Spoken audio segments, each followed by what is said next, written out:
Soy Patricia Berruti. Hace 5 años comencé a ver distorsionado.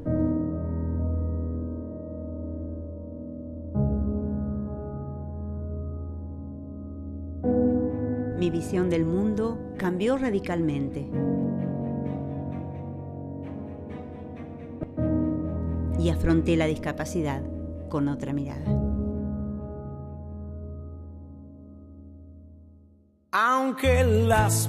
Hola, ¿qué tal? Bienvenidos, acompañándolos nuevamente acá por Celta TV y con otra mirada. El tema central del día de hoy será trastornos del espectro autista. Tendremos el testimonio de Marta Gerardo, que es mamá de Valentín. Pero ¿qué les parece si empezamos con el programa del día de hoy, que tiene mucha fuerza y mucha información, por cierto? Así que ya mismo con el relato de nuestra invitada del día de hoy. Aunque llueva nieve. Mi nombre es Marta Gerardo. Yo soy mamá, en este caso, ¿no? Para este caso soy la mamá de Valentín, que fue diagnosticado desde hace muy poco con uno de los trastornos del espectro autista, que es el síndrome de Asperger. Y también soy mamá de 2 hijos más, porque se van a poner celosos si no lo digo. Más y Manuel. O sea, Valentín es nuestro tercer hijo, ¿sí?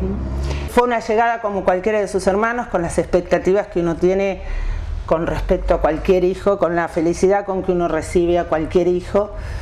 Es más, Valentín tiene una evolución normal, ¿sí? Y sin ningún tipo de, al menos en términos detectables a simple vista, de anormalidades. Te diré que hasta el año y hasta los 18 meses, más o menos hasta el año y medio, él tiene inclusive los primeros, el inicio del desarrollo del lenguaje es normal. Solamente yo notaba, pero como mis 2 hijos mayores también tenían esa característica, cierta hiperactividad, ¿no? Como muy hiperactivo. De todas maneras, si bien no dejaba de ser un signo de alarma para mí, o donde yo, no sé si alarma, pero tenía puesto qué hiperactivo que es, lo asocié quizás a, bueno, será hiperactivo, los hermanos fueron hiperactivos y son totalmente normales, entonces pensé que por ahí era una característica familiar, ¿no? Primero es Valentín dejó de hablar, como que esos primeros pasos que se dan, el gutureo y todos los pasos que se dan hasta la aparición del lenguaje, a eso de los 2 años más o menos, que es lo esperable, se corta inmediatamente. Es más, Valentín a eso del año y medio ya decía alguna que otra palabra y deja de hablar completamente. Y lo segundo es que empieza a hacer esa hiperactividad en la época de la deambulación, digamos, empieza a ser ya llamativa. Él no responde a ninguna de las órdenes nuestras, ni siquiera al llamado, ni a su propio nombre. Pareciera que era imposible ponerle cualquier tipo de límites. En mi casa yo empiezo a tener que dejar la puerta cerrada por las dudas me distraiga y él salga a la calle, por ejemplo. O viste que hay una época en que los chicos de alguna manera arriesgan, ¿no? Salen corriendo, pero cuando vos los llamás se detienen, ¿no? En el caso de Valentín, si era a la calle, se iba a la calle. Empieza a ser una tortura ir a una plaza, una tortura ir a cualquier negocio. No hay manera de frenarlo, no hay manera de controlarlo. También empiezan otras cosas, como por ejemplo juegos repetidos y exclusivos. Valentín jugaba con una fila de autos que repetía una y otra vez, y cualquier intervención por parte nuestra en el juego de él le causaba un berrinche, lo que parecía un berrinche, como un enojo. Signos característicos del trastorno del espectro autista. Ahora yo sé que son los signos característicos del trastorno del espectro autista, y cuando miro para atrás digo, qué increíble que un cuadro tan característico no haya sido detectado en su momento, o al menos que apareciera de parte, sobre todo del ámbito de la salud, que es de donde uno espera algún tipo de mamá, si hacemos un estudio respecto de, o si indagamos esta serie de síntomas, ¿no?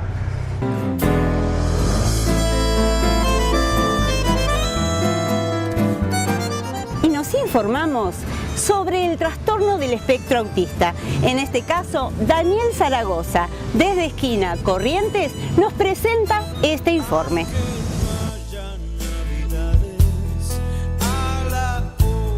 Trastornos del espectro autista. Los trastornos del espectro autista, TEA, son un grupo de trastornos del desarrollo que pueden conllevar déficit en la interacción y comunicación social, como así también patrones restringidos de intereses y conductas.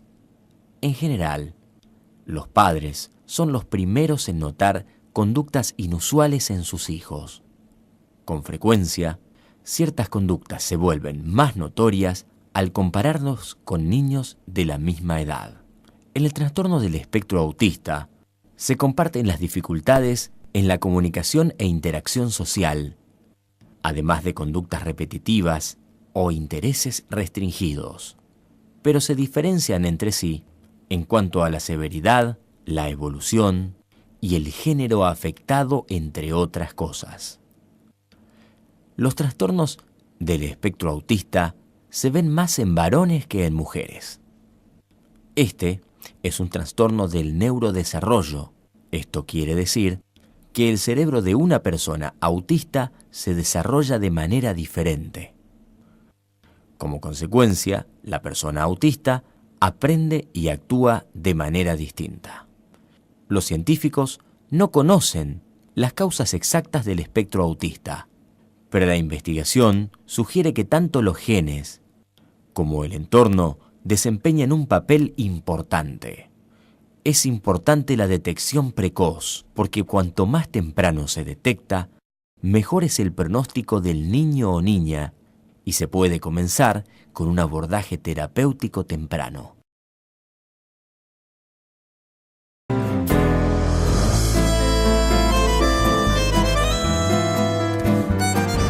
Valentín es el protagonista de nuestra historia de vida del día de hoy. Marta nos sigue contando su experiencia. Aunque no haya navidades. La alarma fue en soledad, digamos, compartida con mi marido, y después aparece esta misma mirada sobre Valentín, diferente, pero de alguna manera otra forma de alarma de parte del jardín cuando nosotros lo llevamos a Valentín al jardín. Él entra en maternal y del jardín nos empiezan a llamar. Es más, yo te voy a decir una cosa que es muy personal. Me acuerdo el primer día que yo llegué al jardín, Valentín va al colegio de padres, nos hicieron, viste que a las mamás nos hacen hacer algún tipo de ejercitación para entrar en relación con la institución, y nos hicieron poner una flor que esperaba yo del jardín, ¿no? Y yo de manera, digamos, casi como una premonición, ¿no? Puse en esa flor que yo esperaba que lo aceptaran a Valentín tal cual es.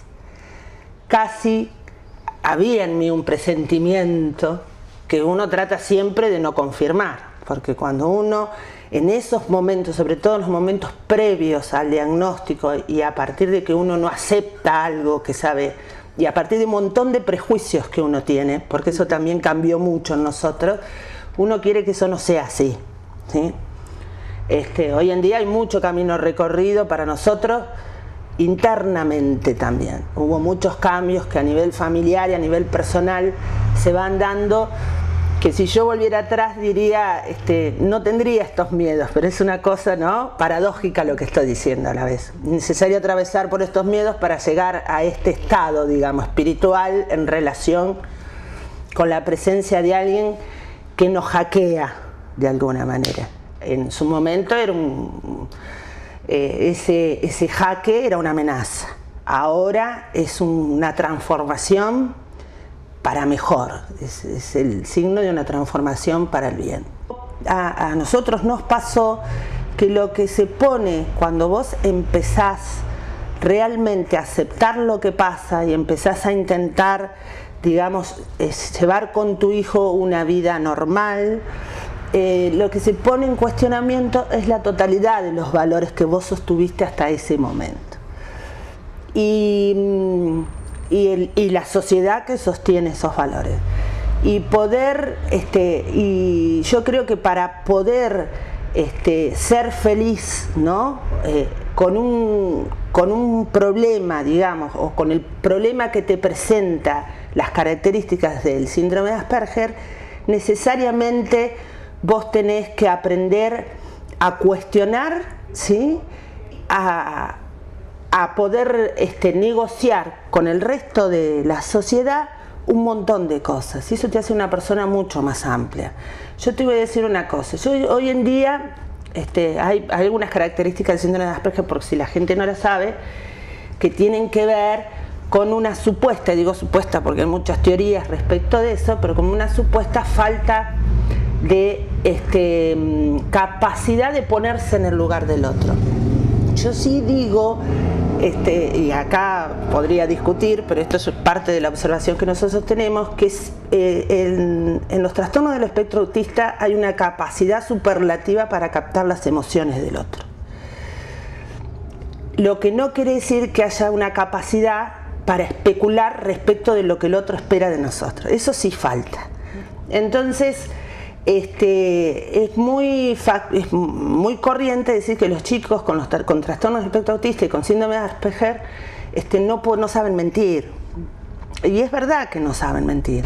En realidad no saben qué esperás vos de ellos, que ellos digan, entonces no van a falsear lo que tienen para decir, no tienen filtro en el decir. Imagínate que cuando lo primero que... yo te voy a contar una anécdota, por ejemplo.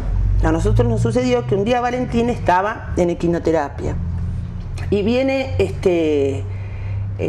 unos chicos eran scouts que van a colaborar y estaban charlando, porque él es muy gracioso en su manera. Entonces los chicos le decían: y Valentín, empezaste primer grado.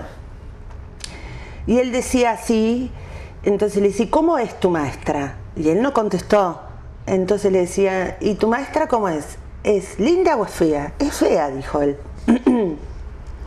¿Es flaca o es gorda? Y yo, te imaginas, ya lo miré como diciendo: Valentín, ¿es flaca o es gorda? Es gorda. Entonces todo el mundo se puso a reír. Y Valentín se largó a llorar y dijo: no se rían de mi maestra. Yo, que estaba a punto en ese momento de decirle: Valentín, esas cosas no se dicen, en ese momento entendí que si para mí y para muchos de nosotros era un impedimento o era una condición que las personas fueran de determinadas maneras para amarlas y valorarlas, para Valentín no. Era más allá de... Para la sociedad era fea, era gorda. No importa, esos eran los adjetivos que los demás le hubieran calificado, pero eso no quitaba el amor que él podía sentir por esa persona. Entonces, en este sentido, Valentín a nosotros nos enseñó y nos sigue enseñando muchísimas cosas.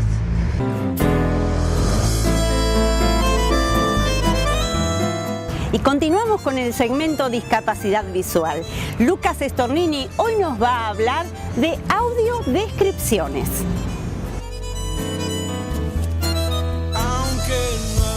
Y una vez más les doy la bienvenida a esta columna de discapacidad visual y accesibilidad aquí en Con Otra Mirada, un mes más juntos a través de la pantalla de Celta TV, para hablarte hoy de la audiodescripción.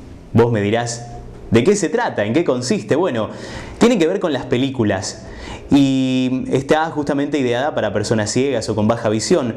Se refiere a reemplazar los silencios, los vacíos de audio que hay muchas veces en las películas por descripción de lugares, de gestos, de distintas situaciones que tienen lugar en la historia de una película. Esto es muy importante para nosotros, para las personas ciegas, porque si sos de mirar películas, recordarás que hay muchas donde, si bien hay diálogos, muchos diálogos, también hay muchos momentos, y extensos sobre todo en algunos casos, donde la palabra está completamente ausente. Sí tenemos música, imágenes, pero la palabra no está.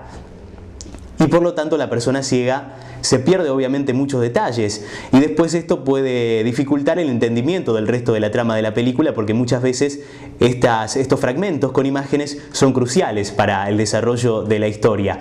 Entonces la audiodescripción propone eso, propone describir los movimientos que hacen los personajes, los gestos, lo que va pasando en definitiva cuando no hay audio. En la Argentina la película pionera fue Anita, este film dirigido por Marcos Carnevale, que se estrenó en el año 2009 y que incluyó también la opción de audiodescripción. Gladys Benítez fue la locutora que tuvo a cargo esta difícil tarea, ¿no?, de guionar para personas ciegas, de contar lo que muchas personas por ahí no podemos llegar a ver y que, como te decía, es muy interesante para poder seguir una historia. Anita es una película que cuenta la historia de una joven con síndrome de Down que pierde a su madre en el atentado a la AMIA en 1994, protagonizada por Alejandra Manso y Norma Leandro, entre otros reconocidos, muy reconocidos actores a nivel nacional. Y justamente aquí en Tres Arroyos, en la Biblioteca Ilusiones, tuvo lugar hace un par de años una experiencia donde se proyectó esta película y se invitó a la gente, algunos lo hicieron, recuerdo que hubo quienes se animaron a vendarse los ojos y a disfrutar de esta experiencia de escuchar una película, ¿no? Podríamos llamarle así. Hay que decir que podemos mencionar muchísimas películas extranjeras que cuentan con la opción de audiodescripción, pero en la Argentina la que dio el puntapié inicial fue Anita, y luego hubo algunas experiencias que le siguieron y que también intentaron buscarle la vuelta para que las personas ciegas puedan acceder al cine de una manera diferente. Pero Anita, por ser la primera, tiene un valor agregado muy importante. La presentación de Alejandra Manso. Se observa a través de unos ventanales a la mujer cruzando un pasillo de la casa. Es Dora Feldman. Llega a la puerta de un ambiente. Apoya sus pies en unos patines de felpa, da pasos rápidos y cortos y llega a un cuarto en donde deja la bandeja con el desayuno. Apoya sus manos en la taza humeante. Se acerca a la ventana y corre las cortinas, dejando entrar la luz de la mañana. Se aleja mientras se acomoda el batón. Anita. Anita duerme. Es una joven con apariencia de niña y tiene síndrome de Down. Dora levanta la persiana. Ella despierta. Buen día. Decir también que en la Biblioteca Popular Braille y Parlante Ilusiones hay muchísimos títulos, ¿sí? Hay muchas películas. Está Anita, por supuesto, y hay películas extranjeras, como te contaba recién, con este formato de audiodescripción, para que las personas ciegas, con baja visión, u otras personas que quieran sumergirse en este mundo de escuchar una película, que quieran experimentar esta sensación, lo pueden hacer acercándose allí a Bolívar 128. Esto fue todo por hoy, audiodescripción el tema. Nos reencontramos el mes que viene con otra columna de discapacidad visual y accesibilidad.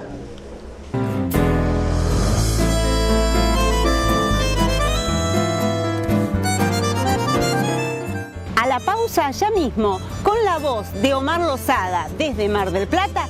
Regresamos enseguida. Quédense ahí, no se vayan. Seguimos con Otra Mirada.